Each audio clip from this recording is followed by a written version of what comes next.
We are thinking about summer today. The days are hot outside, so we decided to make some homemade popsicles. Welcome to Colon Cancer Corner. My name is Tonemah. I'm the registered dietitian nutritionist here at the Wichita Falls, Wichita County Public Health District. The recipe we're using today is called Cantaloupe Ice Popsicles. You can find the recipe in the link on our post, and the recipe is from the Sustainable Food Center in Austin, Texas. So I'm going to show you how easy this recipe is. First of all, obviously we're using cantaloupe, so I have one small cantaloupe that I have peeled and seeded and then cut into small chunks, and I'm going to put that into my processor or blender. And this is a small cantaloupe, and it still makes quite a bit and fills the blender very well. And the next thing I'm going to add, so that's our main component here. The next thing I will be adding is 1/3 cup of honey. I've already measured it out.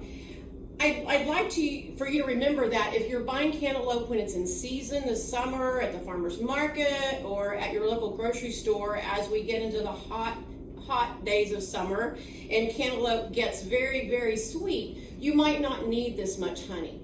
But I'm using this honey just because that's what the recipe calls for today. So 1/3 cup of honey, and I'm just going to pour all this sticky stuff into my mixture.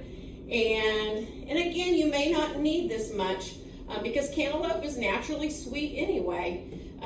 So we have 1/3 cup of honey in here. And honey is such a good thing, especially in the summer, because you can buy locally grown honey. And locally grown honey is so great for allergy prevention and other things. So now we're going to turn on our blender here. And it doesn't take long to blend. So we're going to blend these two ingredients together. Very fun. And this is something you could actually drink too. You wouldn't have to make it into a popsicle. You could add some other fruits if you wanted to, and maybe some yogurt, and make it into a smoothie if you wanted to. Just stick a straw in it and drink it. We're going to puree this as best we can. So I'm going to check it and see if it's pureed pretty well. Cantaloupe, being the texture that it is not going to puree perfectly, but it's going to puree fairly well. The next thing we're going to put in is 1 teaspoon of finely chopped mint leaves. And so again, it gives your popsicle a little bit extra kick, a little extra flavor. And also the recipe calls for 1 lime to taste, squeeze to taste. So I basically squeezed 1/2 of a lime in here because a whole lime seemed like a lot of juice. You could use more or you could use less, whatever you would like. So we're gonna whirl that for just a minute and get it mixed up. And maybe if I get the lid on right. Good safety precaution. There we go. Okay. Whirl it up. And that's how easy this Cantaloupe Ice Popsicle is. That's all we had to do. And so definitely some different ways you can make popsicles. You can definitely use a little maker that you can find at the store. This makes it really easy. You can just use it all summer long. If you can find one in the stores, we made these kind.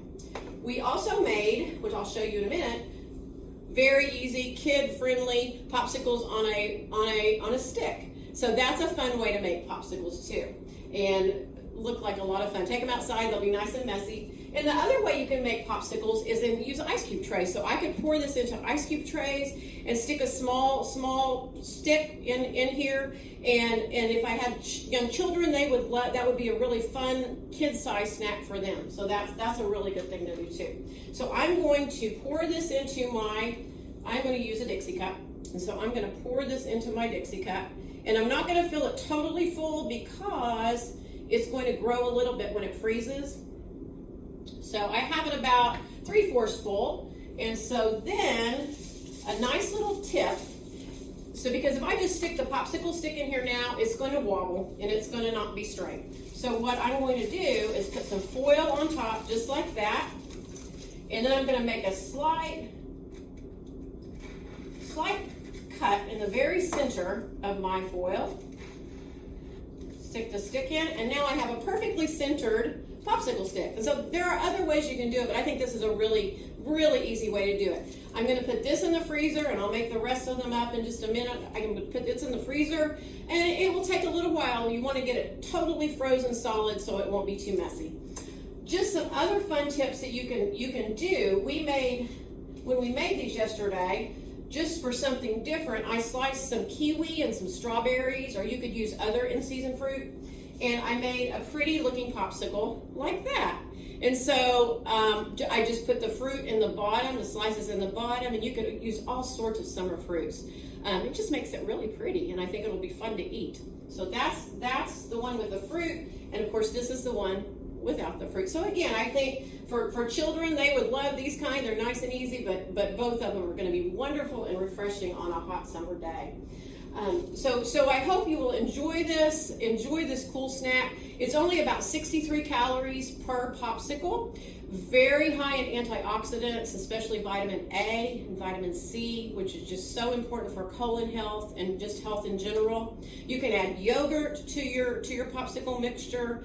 You can also freeze in layers. So I could have done this, put about this much in, and frozen it, and then perhaps blended some strawberries or some other colored fruit and added that on top after this was frozen, then freeze it, and then I've got a two-color popsicle, and that will work too. That's just a fun idea. So enjoy this healthy, cool snack. Thank you for watching Colon Cancer Corner, and remember, screening saves lives.